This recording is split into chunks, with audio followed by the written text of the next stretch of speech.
So you're shaking it, and then now it's a broken clock. So I think that's the gag. Yeah. Oh, okay. So it's probably just not coming. I'm trying not to shake your bag too hard. There's nothing in there that matters. I didn't know if there's anything fragile in Josie's bag. Last time we were here, you had your computer with you, and your water bottle, and all that stuff. But if you have like a box or whatever, I will like vigorously shake it. Josie, do you have a box? I'm sure I do. Let me make a note of it. If you don't, I will go to Grothy and I will say, Grothy, do you have a shoe box we can get so that KJ can shake it to Kingdom Come? Shake it vigorously. Right. Box. There we go. I also need something for Orion's scene. I'm just setting myself a reminder for that. I don't think I've acted in anybody's scenes thus far. No? Which makes me feel kind of good, but also kind of bad. Like as an actor, I want feedback, but as a director, I have to think this is a directing class. I have to be the opposing side of it. Yeah, this is the important part. Right. Yeah. So I'm gonna conclude with 3 questions. Okay. What would you keep? What would you change? How does that? How does this? Now that you've done the scene, would you do the play? So what would you keep in the scene? What would you change from the scene? Be it inflection-based or blocking, I don't think props matter, but what would Josie's bag, but what would you keep in terms of blocking and inflection? What would you take away or do different in terms of blocking and inflection? And how does doing this scene impact your opinion of the overall play? Because I know Josie, you had done it before, and KJ, this is your first time. Yeah. Well, I think I would. I feel like Josie and I don't know. It's probably just because we've known each other for a couple years now, but I feel like we have good chemistry on stage. Yeah. Like Josie's a person that I feel comfortable like acting with, and just like so that's pretty easy for me. As someone who doesn't act very much, it's much easier for me to like come out of my shell a little bit if there's someone else I know. Yeah. So in terms of like. I like the setup of the room. It very much gives like an apartment feel, and I like that we're able to have a lot of space to walk around into. Because I was gonna have it staged from the window's perspective, and like the window could have been the set behind us. But I figure if I did it in the window, you'd just get this glare. Yeah. And it wouldn't show Since the we're doing the actors' afternoon. That would kind of suck. So good idea. Yeah.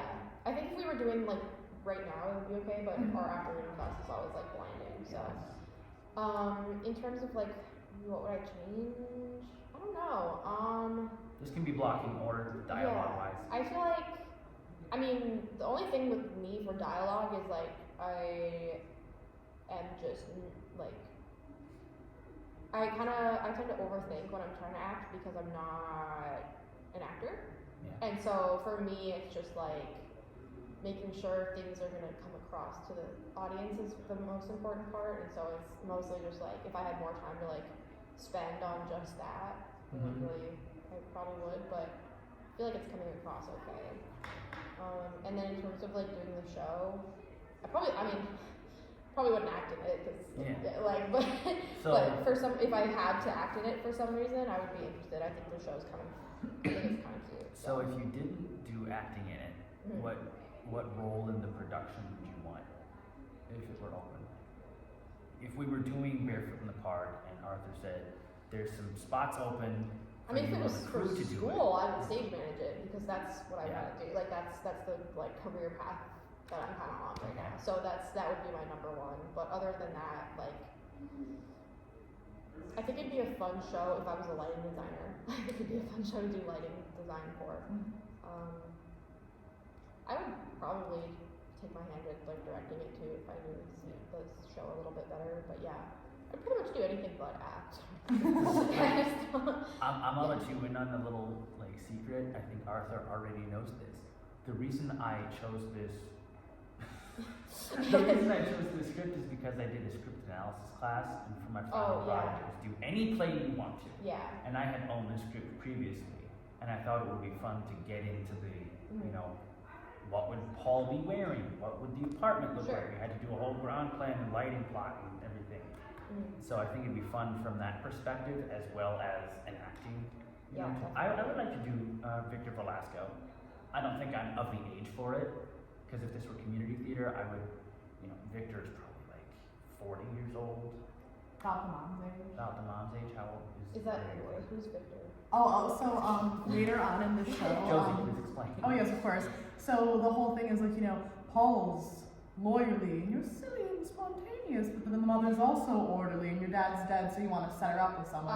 So you set her up with your kooky next door neighbor, who also likes to sneak in unannounced through your window. And that's cute. When I think about it, it's like it's not a lot more alarming than it actually is portrayed in the show. That's funny. This is supposed to be a funny play. Yeah, for sure. Okay, I was just curious. That's just, I was just like, he's just I don't know also what we're talking there. about. Yeah. But yeah. Josie, how do you think keep, change, and overall impression now that you've done the show? Overall, I think it feels good. I think the scene is where it needs to be for the purposes in of the this class. Yeah. I think if I was gonna change one, I do.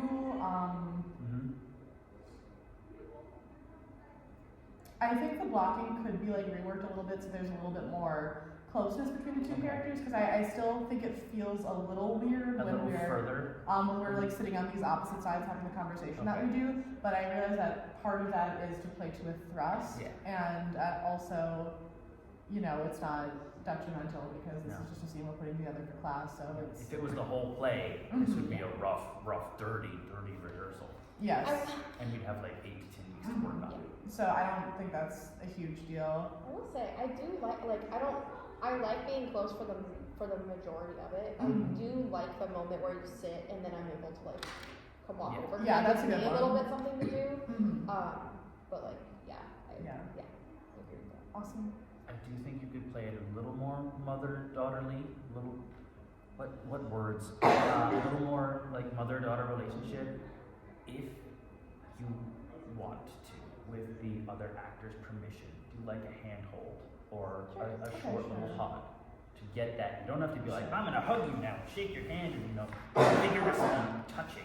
Yeah. But if it's got to be an agreement between both of you. I can't say KJ hug her or Josie shake her hands, but I just want to get it more so that this is not a two guys in an acting class doing the scene. Sure. Where do you think would be a good moment? I mean, we have the little hug at the beginning, which I think that's probably enough hugging, given the scene, like how many times do you hug a person? Right. But like I feel like where would be a good like hand hold moment, or like maybe like a when you come over to like your Aunt Harriet or something like that, because you're doing it now where it's Aunt Harriet this, Aunt Harriet that. If you could come over a little and just loop around? Like you loop around her and put your shoulder and say, I think that's great. Tell her that's I told good. you Yeah, I this, think but that's good actually. just so you bring it in and it's so Corey's the focus, because you're telling Corey. I like it. Maybe I can do a little like do like thanks, a little get off, thanks, LOL. Mom. Yeah. Thanks, Mom, but get off. Okay, that's cute. Something Okay. like Yeah, that. that's cute. I like it. Yeah. Let's keep Because I it. definitely think there's room for that. I just wasn't sure like where to throw that in, but I think that's a good.